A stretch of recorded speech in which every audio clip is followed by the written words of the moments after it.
खबरों में बने रहने के लिए बेल आइकन दबाइए और हाँ, फर्स्ट इंडिया को सब्सक्राइब जरूर।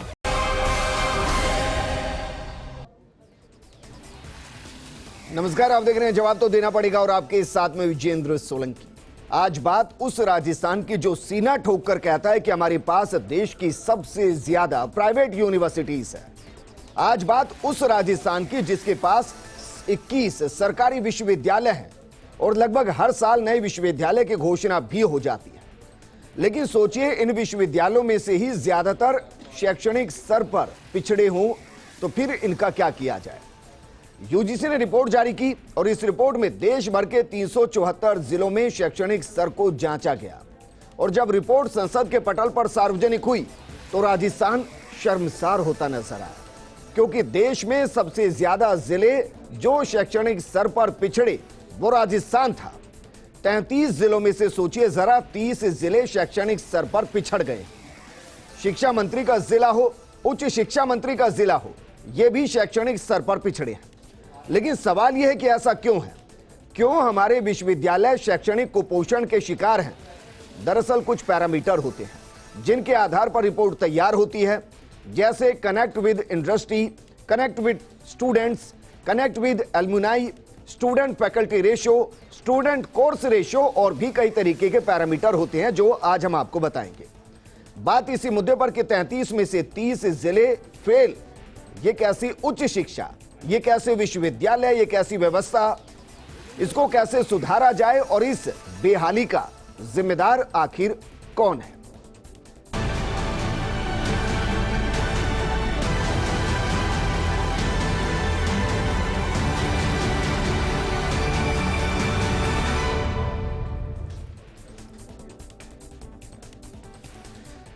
राजस्थान में कई यूनिवर्सिटी है जो चंद कमरों में चल रही हैं। कई यूनिवर्सिटी है जिनको बने 10 साल हो गए लेकिन उनके ऑफिस तक नहीं है। कई यूनिवर्सिटी ऐसी है जहां स्टूडेंट के अनुपात में ना तो कोर्स है और ना ही प्रोफेसर हैं। हाल यह है कि प्रदेश सरकार से मिलने वाला अनुदान भी लगातार घटा है और बिल्डिंग बनाने से लेकर सुविधाएं बढ़ाने तक की जिम्मेदारी विश्वविद्यालयों के खुद के कंधों पर है। हालात यह भी है कि अगर किसी यूनिवर्सिटी ने खुद को अपने दम पर बना भी लिया, खड़ा भी कर लिया, तो सरकार की तरफ से स्टूडेंट के अनुपात में ना तो प्रोफेसर मुहैया कराए जाते हैं और ना ही पद बढ़ाए जाते हैं। अब अगर यूनिवर्सिटी का ही विकास नहीं होगा तो फिर बच्चों की उच्च शिक्षा का क्या होगा? शायद यूजीसी की रिपोर्ट ने राजस्थान को आत्ममंथन का मौका दिया है, लेकिन क्या हम सही मायने में आत्ममंथन कर पाएंगे?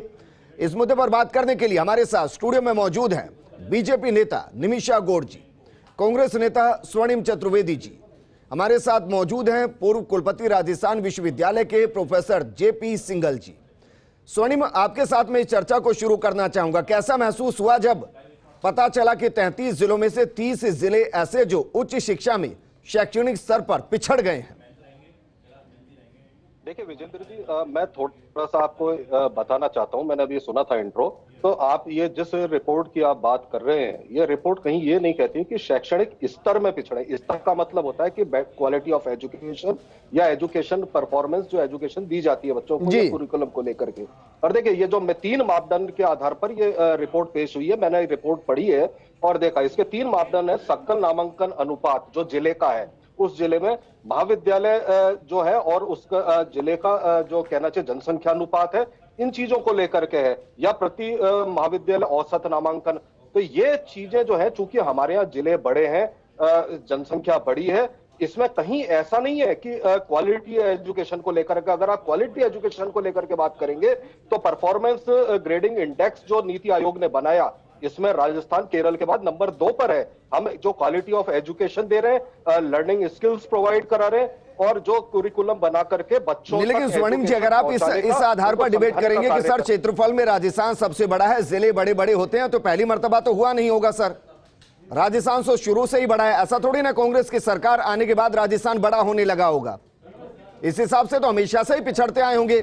वापस मैं आपके पास आऊंगा सर। हमारे साथ प्रोफेसर जेपी सिंघल जी हैं, पूर्व कुलपति है राजस्थान विश्वविद्यालय के, चीजों को बेहतर तरीके से समझते हैं। जेपी सिंघल जी, जो रिपोर्ट सामने आई और उस रिपोर्ट में 33 में से 30 जिले पिछड़े हुए नजर आए, सर ये क्या कुछ दर्शाता है? राजस्थान में शिक्षा का स्तर कैसा है, यूनिवर्सिटी का स्तर कैसा है, और पैरामीटर में क्या क्या थे?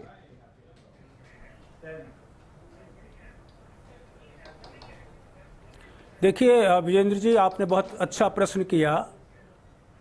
शिक्षा की दृष्टि से जब देखा जाता है तो दो बातें बहुत महत्वपूर्ण हैं जी।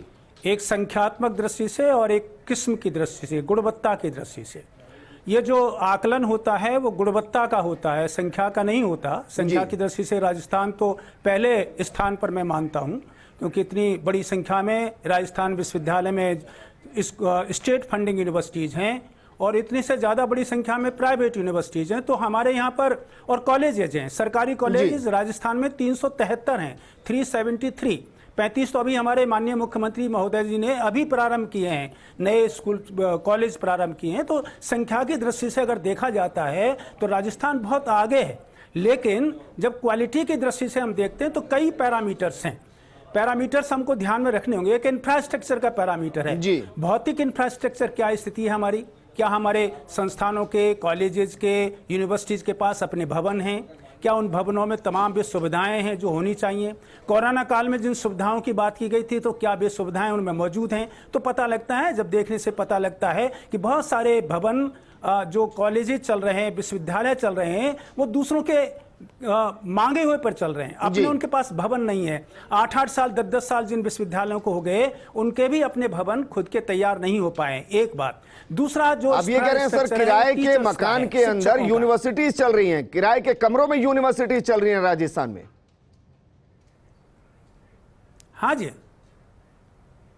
उधार के, जैसे मान लीजिए अलवर में चला तो अलवर के कॉलेज से ले लिया गया, भरतपुर में चला तो भरतपुर से ले लिया गया, सीकर से चला तो सीकर से ले लिया गया। ऐसे जितने अब भवन बने हैं, जिस सीकर का अब बन करके तैयार हो गया है, लेकिन ऐसे बहुत लंबे समय तक इस प्रकार के विश्वविद्यालय ऐसे भवनों में चल रहे हैं जहां पर सो नहीं है।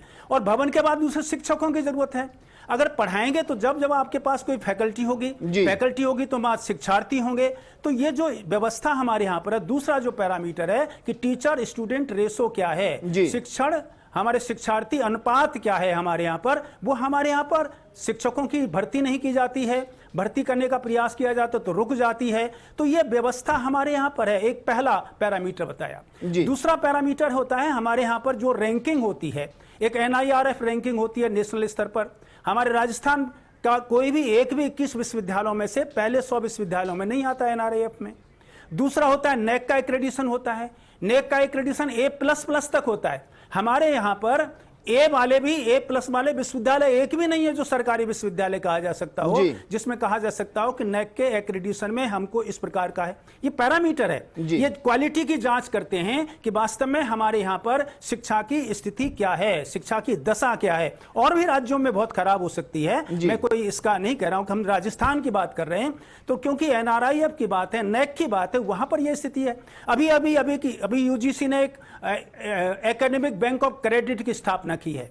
ये नई जो एजुकेशन पॉलिसी आ रही है, इस एजुकेशन पॉलिसी के अंतर्गत हमको अधिकार दिया जाएगा कि बच्चा कोई भी विषय चुन सकता है, जब बाहर जाना चाहे जा सकता है, आ सकता है।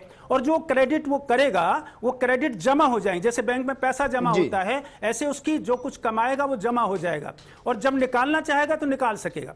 हमारे राजस्थान की एक भी सरकारी विश्वविद्यालय उस एकेडमिक बैंक ऑफ क्रेडिट के जो नियम हैं उनकी पालना करने की स्थिति में नहीं है।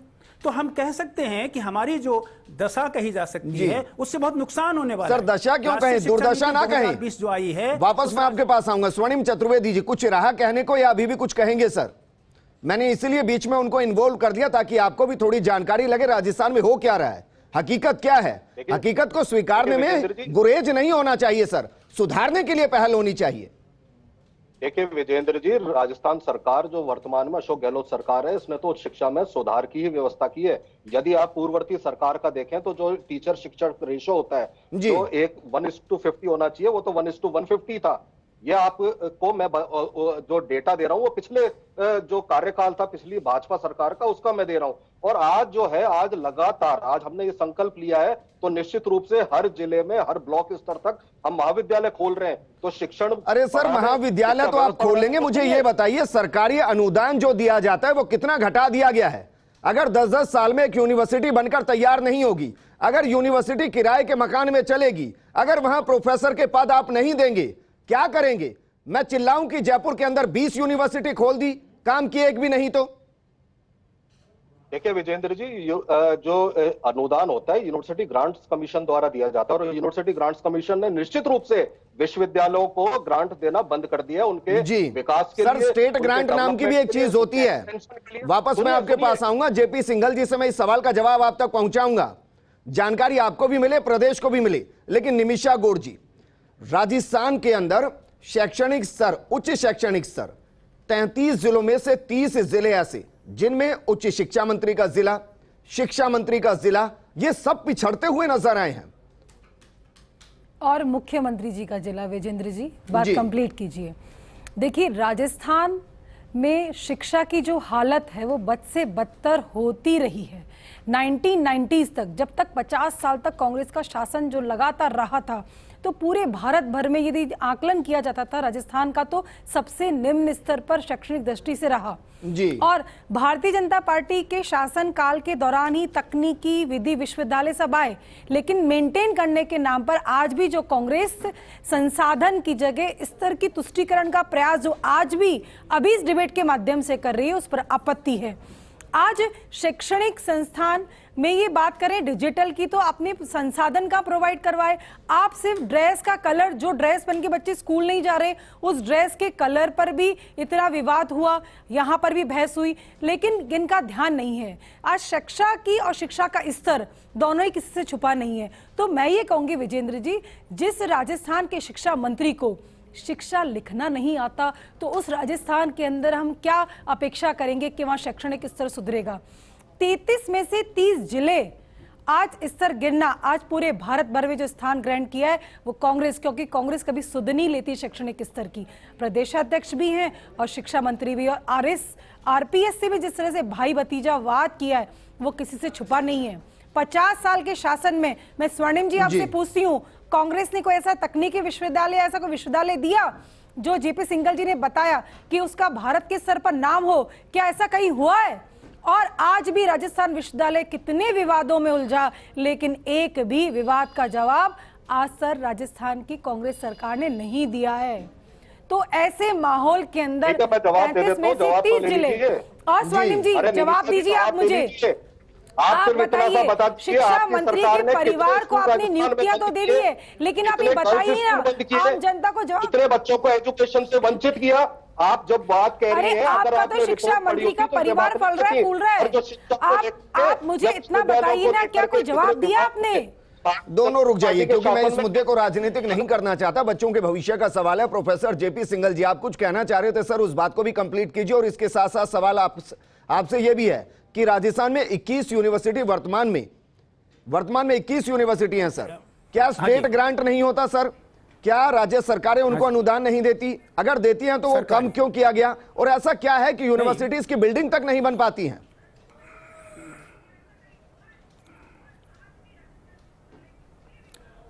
विजेंद्र जी, मैं थोड़ा स्पष्ट कर दूं हमारे तमाम यहाँ जो दर्शक हैं और जो हमारे वक्ता हैं यहाँ पर दोनों पार्टियों के। ये स्टेट यूनिवर्सिटीज जो होती हैं, राज्य की जो विश्वविद्यालय होते हैं, वो राज्य के द्वारा फंडेड होती हैं, यूजीसी के द्वारा फंडेड नहीं होती। राज्य के द्वारा पूरी तरीके से फंड की व्यवस्था की जाती है। यूनिवर्सिटी ग्रांट कमीशन केवल प्रोजेक्ट बेस्ड फंडिंग यूनिवर्सिटीज की करती है। यूनिवर्सिटी कोई प्रोजेक्ट भेजती है, मान लीजिए डिजिटलाइजेशन का आपने प्रोजेक्ट भेजा, 50 करोड़ का भेजा, तो हो सकता है यूजीसी आपको 50 करोड़ रुपया देगी। ऐसे रिसर्च के लिए प्रोजेक्ट होते हैं, उनके देती है, प्रोजेक्ट फंडिंग करती है यूजीसी। वैसे यूजीसी फंडिंग नहीं करती, केवल फंडिंग कौन करता है? राज्य सरकार करती है। जेपी सिंघल जी, मैं आपको माफी के साथ रोक रहा हूं सर, एक बार स्पष्ट कर दीजिए। स्वर्णिम चतुर्वेदी जी हो सकता है अभी भी कंफ्यूज हो, उनको स्पष्ट कीजिए। आप ये कह रहे हैं कि 6 कृषि विश्वविद्यालयों को मिलाकर कुल जो 21 सरकारी विश्वविद्यालय हैं राजस्थान के अंदर, उन सबको संचालित करना, उनकी बिल्डिंग बनाना, उनके लिए फंड करना, अनुदान देना, ये राज्य सरकार की जिम्मेदारी है, यूजीसी की नहीं। आप ये कह रहे हैं सर? हाँ जी, हाँ हाँ, बिल्कुल बिल्कुल यही कह रहे हैं। यूजीसी केवल प्रोजेक्ट बेस्ड फंडिंग करती है। जो प्रोजेक्ट जाते हैं विश्वविद्यालय के माध्यम से, उन विश्वविद्यालयों के माध्यम से फंडिंग की जाती है। एक और एजेंसी बना दी है रूसा के नाम से, जो कि राजस्थान में भी फंड कर रही है, जो विभिन्न विश्वविद्यालयों के जो प्रोजेक्ट जाते हैं उनके माध्यम से वो फंडिंग करने का काम करती है। बहुत सारे विश्वविद्यालयों को रूसा के माध्यम से पैसा मिला है, कहीं 10 करोड़ मिला, कोई 20 करोड़ मिला, कोई 30 करोड़ मिला। लेकिन बिल्डिंग बनाने के लिए कोई विशेष प्रयोजन प्रोजेक्ट होता है। मान लीजिए आप कोई हॉस्टल बनाना चाहते हैं और उसका प्रोजेक्ट भेजते हैं, वो स्वीकार कर लिया जाता है तो वो देगी ग्रांट। लेकिन बाकी जितना रनिंग एक्सपेंडिचर है उसकी जिम्मेदारी सरकार की है, राजस्थान सरकार की है, राजस्थान के विश्वविद्यालयों के लिए। जी, लेकिन सर फिर ये बताइए कि बिल्डिंग तो बन नहीं रही है, एक कमरों के अंदर भी हमने विश्वविद्यालयों को चलता शुरुआती दौर में देखा है, तो ये बताइए फिर ये विश्वविद्यालय खड़े कैसे होंगे, प्रोफेसर कैसे पहुंचेंगे, थोड़ा सा कोर्सेज कैसे शुरू होंगे? और आज जी आगे की थोड़ी और बातें बता दूं मैं। राष्ट्रीय शिक्षा नीति 2020 में यह निर्णय लिया गया है, जो लागू कर रहे हैं तमाम राज्य सरकार, कि अगले 10 सालों में जितने भी एफिलिएटेड कॉलेजेस हैं उन्हें बंद कर दिया जाएगा, फेज्ड आउट कर दिया जाएगा। अब जो विश्वविद्यालय चल रहे हैं हमारे, वो इन एफिलिएटेड कॉलेजेस की मेहरबानी से चल रहे हैं।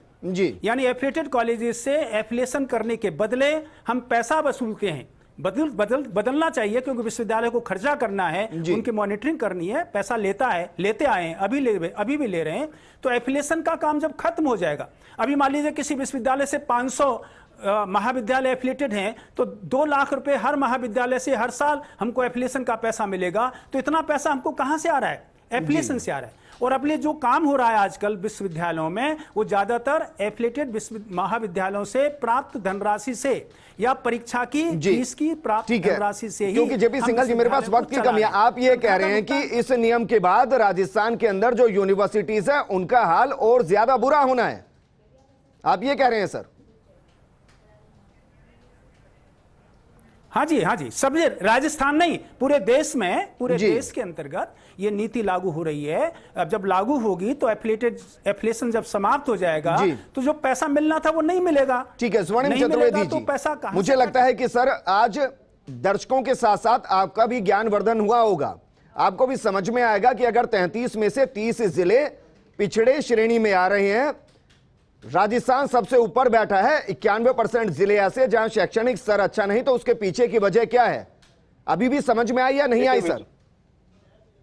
देखिए विजेंद्र जी, मैं आपको फिर एक बात कहना चाहता हूं, अगर आप उस रिपोर्ट को पढ़ेंगे और वास्तविकता में आप पढ़िए, देखिए उसमें मुझे ये बताइए, जेपी सिंघल जी ने जो कमियां बताई, जो हालात बताए, जो यूनिवर्सिटी के हाल बताए, क्या उन्होंने गलत बोला है? विजेंद्र, यही दुखद हमने जब सरकार संभाली, हमने उस स्तर पर सरकार यही कांग्रेस का तुष्टीकरण है। शिक्षा को लेकर दोयम दर्जे की नीति रहती कांग्रेस की, इसीलिए राजस्थान को सबसे पिछड़ा कर दिया था इन्होंने। और आज भी भाजपा के शासनकाल के बने विश्वविद्यालय उनकी सुध नहीं ले रही है। हमारी स्वर्णिम जी, आप तो मुझे इतना बता दीजिए कि आप संसाधन के नाम पे तुष्टीकरण क्यों कर रहे हैं? आप इसका जवाब दीजिए।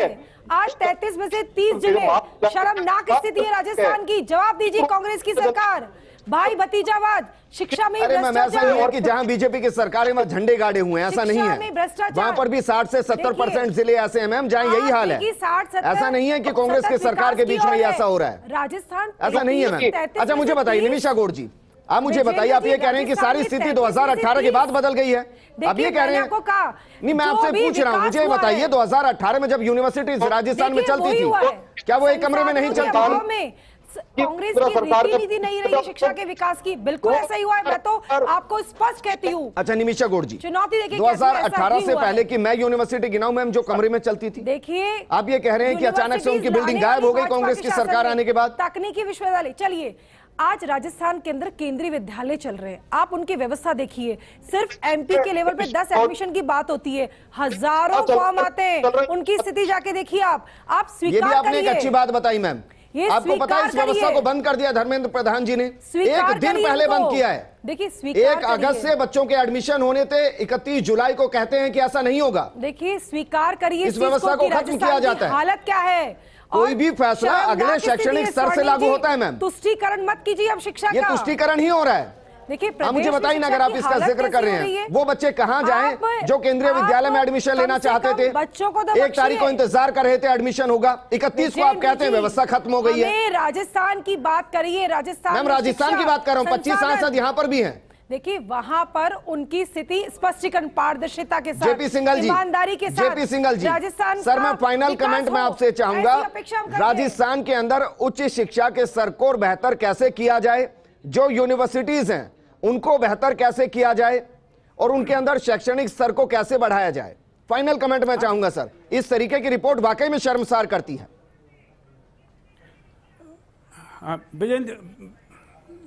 विजेंद्र जी, उच्च शिक्षा का जो स्तर है वो बढ़ाना हम सबकी जिम्मेदारी है, सरकार के साथ साथ हम सब लोगों की भी जिम्मेदारी है, बढ़ना ही चाहिए। उससे हमारे राजस्थान का जो शैक्षणिक स्तर बढ़ेगा तो राजस्थान का भी नाम होगा, हम सबका भी नाम होगा। उसके लिए कुछ आवश्यकताएं हैं। पहली आवश्यकता यही है कि जो भौतिक संसाधन हैं और जो मानवीय संसाधन है, विशेष रूप से जो मानवीय संसाधन है, शिक्षकों की जो भर्ती है, चाहे वो स्कूल हो, चाहे कॉलेज हो, चाहे हमारा विश्वविद्यालय हो, उनमें जितना आवश्यक हैं उतने शिक्षक भर्ती किए जाना आवश्यक है, तभी जाकर के वो आगे हम क्वालिटी की बात कर सकते हैं। दूसरी बात जो सबसे बड़ा है कि शोध के बारे में अभी हम बहुत पीछे हैं। शोध के बारे में, नवाचार के बारे में हमने उतना ध्यान नहीं दिया जितना कि हमको देना चाहिए। तो वो शोध नवाचार के लिए हमें प्रोत्साहित करने की आवश्यकता है। जैसे सरकार ने पॉलिसी बनाई है राष्ट्रीय शिक्षा नीति में कि एक नेशनल रिसर्च फाउंडेशन बनाया गया है, तो उस नेशनल रिसर्च फाउंडेशन का लाभ उठाने की आवश्यकता है। हमारे तमाम विश्वविद्यालयों को इस पर मेहनत करने की जरूरत है। और जितने भी हमारे कॉलेजेस चल रहे हैं, हमारे जैसे स्वर्णिम जी कह रहे हैं ना कि माननीय मुख्यमंत्री जी ने बहुत अच्छा काम किया कि कॉलेज खोले, 35 नए कॉलेज खोल दिए, बहुत अच्छी बात है। लेकिन साथ ही साथ माननीय मुख्यमंत्री जी से यह भी आग्रह कीजिए कि इन सभी कॉलेज में आवश्यक फैकल्टी भी दी जाए। ठीक बात। और यहां तक कि जो 373 कॉलेज चल रहे हैं उसमें 100 से ज्यादा, क्या 200 से अधिक ऐसे कॉलेजेस हैं जहां पर प्राचार्य नहीं है जी। अगर कहीं प्राचार्य नहीं है तो फिर चलेगा कैसे वो कॉलेज? तो मेरा सिंघल जी बहुत बहुत शुक्रिया हमारे साथ जुड़ने के लिए। निमिषा गौड़ जी आपका भी शुक्रिया, सुमन जी आपका भी शुक्रिया। सबसे पहले तो सर मुझे लगता है जरूरत यह है कि जो कमियां उनको दिल से स्वीकार कर ले, क्योंकि जब हम दिल से कमियों को स्वीकार करेंगे तब उन कमियों को दूर करने की दिशा में आगे बढ़ पाएंगे। नमस्कार।